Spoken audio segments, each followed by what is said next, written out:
কবরের জীবনটা আসল জীবন। বিশ্বনবী দোয়া করতেন, আল্লাহুম্মা ইন্না নাউযু বিকা মিন আযাবিল কবর। আল্লাহ, আমি আপনার কাছে কবরের আযাব থেকে পানাহ চাই, কবরের আযাব থেকে বাঁচতে চাই। এই কবরের মধ্যে অনেক ফিতনা হবে, অনেক সুয়াল হবে। কবরে প্রশ্ন আছে না নাই? কথা বলেন। প্রথম প্রশ্ন জিজ্ঞেস করা হবে, মার রব্বুক, তোমার রব কে? বলেন, আমাদের রব কে? ওমা দীনুক, তোমার ধর্ম কি? বিশ্বনবীর চেহারা দেখিয়ে বলা হবে, তারিফু মান হাযার রাজুল, এই লোকটারে চিনো? আমরা কি বলবো? আমরা চিনি, উনি আমাদের প্রিয় রাসূল মুহাম্মদুর রাসূলুল্লাহ সাল্লাল্লাহু আলাইহি ওয়াসাল্লাম। এরপরে জিজ্ঞেস করা হবে, এগুলো কোত্থেকে শিখলা? আমরা বলবো কোরআন থেকে। ফায়ুফসাহু লাহু কবরুহু ৭০ যিরাআন। এই সুন্দর সুন্দর উত্তর করতে পারলে আপনার কবরটারে ৭০ হাত লম্বা করে দেয়া হবে। ইফতাহু লাহু বাবুন ইলাল জান্নাহ, জান্নাতের দিকে একটা দরজা লাগিয়ে দেয়া হবে। ইউলবাসু মিন লিবাসি আহলিল জান্নাহ, জান্নাতীদের পোশাক পরিয়ে দেয়া হবে। জান্নাতের পোশাক কেমন হবে জানেন? রেশমের পোশাক। ওয়া লিবাসুহুম ফিহা হারির, the dress will be in Jannah with fine green silk with the gold embroidery. জান্নাতে যারা থাকবে তাদের পোশাক হবে পাতলা সবুজ রঙের রেশমের কাপড়ের পোশাক, যেটার মধ্যে গোল্ডের, স্বর্ণের ডিজাইন করা, এমব্রয়ডারি করা থাকবে। ওই পোশাক পরিয়ে দেওয়া হবে। আর বলা হবে নাম কান্নাউমিল আরুস, বাসর রাতে জামাই যেমনি আনন্দে ঘুমায় তুমিও ঘুমাও। দুনিয়াতে অনেক কষ্ট সহ্য করছো, দুনিয়াতে পুলিশের দৌড়ানি, র্যাবের দৌড়ানি, আছে না নাই? ইসলামের পক্ষে যারা কথা বলে নিজ এলাকায় পরবাসী, আছে না নাই? আহা, মামলা হামলা, ঝক্কি ঝামেলা ঝুঁকি একটার পর একটা, তার পিছু ছাড়ে না। সে ঘুমাইতেও পারে নাই, চিল্লায় বলেন ঠিক কিনা? আনন্দের ঘুম আমরা সেদিন দেব ইনশাআল্লাহ। ঘুমেন না? নাম কানাউমিল আরুস, বাসর রাতে বর যেমনি কনেকে নিয়ে ঘুমায় ঘুমাও। দুনিয়াতে ঘুমাইতে পারো নাই, দুনিয়াতে খালি দৌড়াইছো। কি করছো? দৌড়ানির উপরে ছিল। আজকে দৌড়ানি নাই, আজকে দৌড়ানি হবে ওই দলে। কথা কন। যারা ইসলামের পক্ষে ছিল না, আজীবন ইসলামের বাঁশ দিয়েছে, আজকে ওদেরকে বাঁশ দেওয়ার পালা। সেদিন হিসেব উল্টে যাবে। কথা বলেন। এবার ওদেরকে প্রশ্ন করা হবে, তুই ক মার রব্বুক? কয় আমি জানি না। কি জানোস? কয় কিছুই জানি না। কি যে জানি না ওইটাও জানি না। দ্বিতীয় প্রশ্ন, ওয়ামা দীনুক, তোর ধর্মের নাম কি? কয় জানি না। ফেরেশতারা কয় আর প্রশ্ন বাকি একটা, তারপরে আমগো খেলা শুরু। ওমান হাযার রাজুল, do you know this person? দেখো তো এই লোকটার চিনা চিনা লাগে কিনা। কয় না, চিনি না, আমি কিচ্ছু জানি না, আমি কিচ্ছু মনে করতে পারছি না। খালি আমি মদ খাইতাম আর চিয়ার্স করতাম, এটা মনে আছে।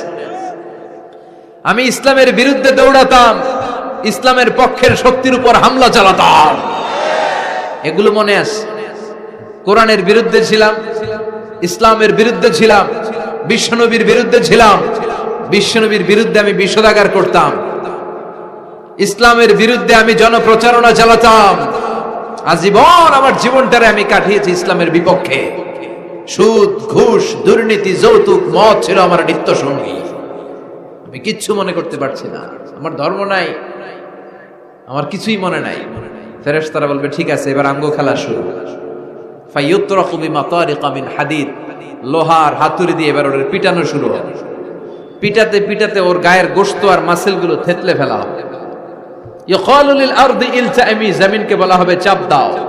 ফাতাখতালিফা আদলাউ, আহা ওয়াল আয়াযু বিল্লাহ। কবরের এক পাশের মাটি আরেক পাশের মাটি এমন ভাবে চাপ দিবে, ডান পাশের পাজরের হাড় বাম দিকে ঢুকে যাবে, বাম দিকের হাড়টি ডান পাশে এসে যাবে। ওর চিৎকারে পুরো কবরস্থানটা থারথার করে কাঁপবে। ওরে বাঁচানোর তখন কেউ থাকবে না। ওর ক্ষমতা, ওর দাপট, ওর হুঙ্কার, ওর অহংকার ওরে বাঁচাতে পারবে না। চিল্লায় বলেন ঠিক কিনা? হাত্তা সা, কিয়ামত পর্যন্ত, কিয়ামত পর্যন্ত এই দুর্বিষহ জীবন সময় তার কাটতেই থাকবে। আল্লাহ, কবরের এই আযাব থেকে তুমি আমাদেরকে বাঁচাও। সূরাতুল মুলক যারা নিয়মিত তেলাওয়াত করবে, আল্লাহর মেহেরবানিতে তাদের কবরে কোনো আযাব হবে না। পড়তে রাজি আছেন? কথা কয় না। পড়তে রাজি আছেন সবাই? বিষ্ণুই বললেন এখানেই শেষ নয়, আরো আছে। শাফাআত লি সাহিবিহা, এই সূরাটা কিয়ামতের দিন এই সূরা যে তেলাওয়াত করবে তার পক্ষে সুপারিশ করবে। কোরআন যদি আপনার বিপক্ষে আল্লাহর কাছে নালিশ করে, আপনার বাঁচার কোনো উপায় আছে? আপনার পীর সাহেব আপনারে বাঁচাইতে পারবে? তাইলে আপনার দলের নেতা, কথা কন, কেউ বাঁচাইতে পারবে আপনারে? কোরআন যেমনি আপনার বিরুদ্ধে দাঁড়ালে আপনারে বাঁচাতে পারবে না, কোরআন তেমনি আপনার পক্ষে দাঁড়ালে আল্লাহ আপনারে ফেলে দিতে পারবে না। কোরআন আপনার পক্ষে থাকলে আল্লাহ আপনাকে দয়া করবেনই। বিশ্বনবী বলেছেন ইকরাউল কুরআন ফাইন্নাহু ইয়াতি ইয়াউমাল কিয়ামাতি শাফিআন লিআসহাবি, কোরআন তেলাওয়াত করো, কেননা কোরআনের তেলাওয়াত এটা কিয়ামতের দিন তোমার জন্য সুপারিশ হয়ে দাঁড়াবে। এজন্য বিশ্বনবী বললেন যে ব্যক্তি সূরাতুল মুলক নিয়মিত তেলাওয়াত করবে, এই সূরাটা কিয়ামতের দিন ওই তেলাওয়াতকারীর জন্য আল্লাহর কাছে সুপারিশ করবে। এখানেই শেষ নয়, বিশ্বনবী বললেন খাসামাত আন সাহিবিহা, এই সূরা যে তেলাওয়াত করবে তার পক্ষে আল্লাহর সাথে এই সূরাটা দাঁড়িয়ে তার পক্ষ নিয়ে আল্লাহর সাথে তর্ক করবে, ঝগড়া করবে। আল্লাহ তুমি ওরে জান্নাত দিবা না কেন, ওরে মাফ করবা না কেন, তুমি না গফুর, তুমি না গফফার, তুমি না রহিম, তুমি না রহমান, তুমি মাফ করে দাও। ও মিয়া, সুপারিশ করতেছে কে? সূরাতুল মুলক। সুবহানাল্লাহ কইবেন না? কতক্ষণ এই তর্ক আল্লাহর সাথে সে চালাবে? হাত্তা আদখালাহুল্লাহুল জান্নাহ, যতক্ষণ না আল্লাহ তার জান্নাতে না ঢুকায়। এখানেই শেষ নয়, বিশ্বনবী বললেন মান ক্বারাআ বিহা ফি লাইলাতিন ফাকাদ আকসারা ওয়া আতাবা, রাত্রি বেলায় যে এই সূরাটা তেলাওয়াত করবে ওই পুরো রাতটাকে বরকতময় করে দিবে কে? এজন্য বিশ্বনবী বলেন আমি চাই আমার সব উম্মত এই সূরাটা মুখস্থ করে নেক।